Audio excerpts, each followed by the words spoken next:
Prej disa javësh Saranda është ndruar në një arenë kriminaliteti, ku të përfshirë janë jo vetëm kontingjent kriminal dhe personazhe problematik që kanë zbatuar Bregdetin për të bërë biznes, por edhe efektiv policie. Por teksa krimi po shkatron sezonin turistik, qeveria shqiptare është angazhuar tek propaganda pa marrë masat e nevojshme parandaluese të krimeve të rënda që kanë troditur qytetin e Sarandës. Vetëm pak metra, ku 2 ditë më parë, në një sherr masiv u përfshin edhe efektiv policie të ndarë në 2 grupet e konfliktuara dhe pak kilometra larg vendit ku sot humbi jetën turisti portugez, 5 ditë më parë u shfaqën Ministri i Kulturës dhe Turizmit Blendi Gonxhe, Ministri i Brendshëm Besford Lamallari dhe Drejtori i Përgjithshëm i Policisë së Shtetit Skënder Hita dhe regjistruan kasetën propagandistike të suksesit në garantimin e sigurisë. Ministri Gonxhe fliste për sezon të suksesshëm, madje nuk kursente lavdet për sigurinë, që sipas tij këtë vit ishte edhe më e shtuar. Unë i falenderoj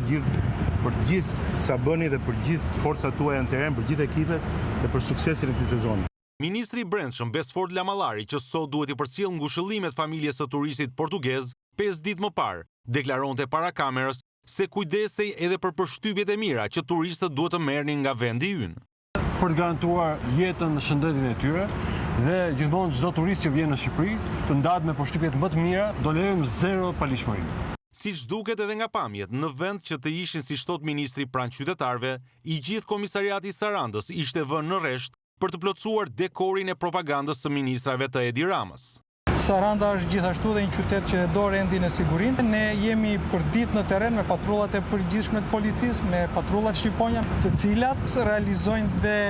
kryen operacione policore të cilat sjellin besimin e qytetarëve tek policia. Me ngjarjet e fundit duket se jo vetëm besimi nuk është rikthyer, por konfirmohet gjithnjë e më shumë lënia e çdo efektivi në mëshirë të fatit, që pas detyrës fisnike të policit duhet të përdoret për ruajtjen e diskotekave me qëllim garantimin e disa të ardhurave më shumë për familjet e tyre, e në rastin më të keq, të imponuar prej shefave të tyre të komanduar sipas orekseve politike të momentit.